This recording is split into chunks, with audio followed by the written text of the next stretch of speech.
Igor from Vinous Reverie here, and it's time for March Wine Club selections. But before we get started with that, I want to remind everyone, I started new wine flights tasting every Thursday, Friday, Saturday, 4 to 8 p.m. And in March, your first tasting is 50% off on either flight.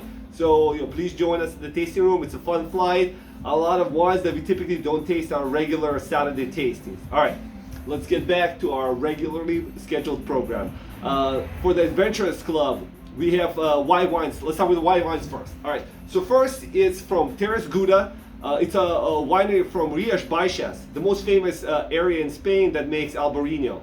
And this comes from the most southern part of Rías Baixas, and it's mountainous, so it's higher elevation. You have temperature changes between day and night are kind of drastic, which makes the grapes ripen slower and gives them like more aromatic intensity and just like more floral. Very refreshing wine. So that's from Terres Gouda, the Albarino.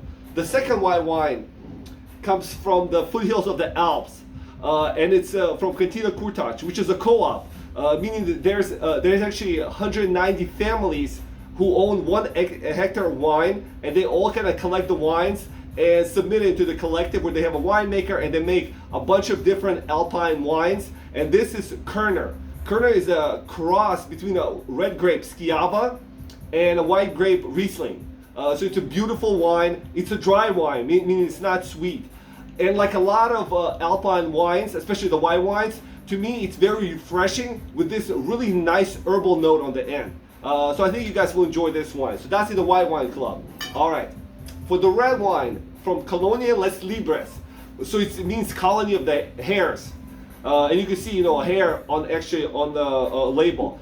So this wine is made by a bunch of like terroir geeks, people who are just obsessed with soils and climates. And this wine is kind of supposed to represent a specific place. And this is a Malbec, classic Malbec from Argentina, full of red fruit and very soft on the palate. Very beautiful wine. All right, so that's from Colonia Les Libres.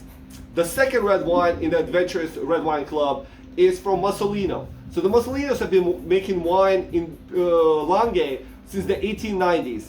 They're kind of more known for their really highly regarded Barolos. But before Barolo / the Nebbiolo grape became really popular, Dolcetto was actually the most popular wine in the area. And this is a Dolcetto. Kind of lesser known wine, but it's fantastic wine. It's a full-bodied wine, rich and concentrated. Like I think a perfect like winter wine. The winter's kind of coming to an end, but this is try to sneak it in for a nice full-bodied wine. All right. So for the mixed selections, you would get the Kerner and the Malbec. More fun wines in the High Society Club. All right, the first one is from Christophe Billon, and this is Syrah from Côte-Rôtie. Côte-Rôtie literally means roasted slopes, and it's one of the 2 most famous areas in the world that make Syrah, along with Hermitage.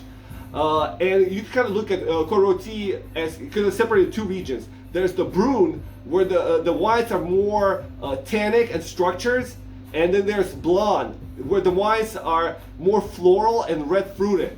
So the grapes from this wine came from both of the regions.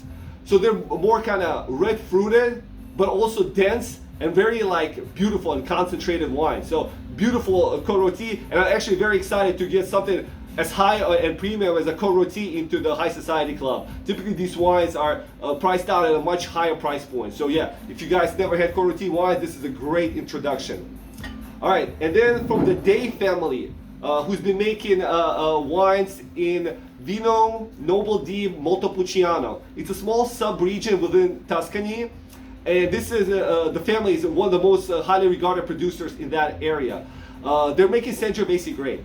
So Sangiovese has got more clones than any other grape that I know of. Last I read, it's over 250,000 clones. So the Sangiovese that goes into Brunello is not the same Sangiovese that goes into this wine.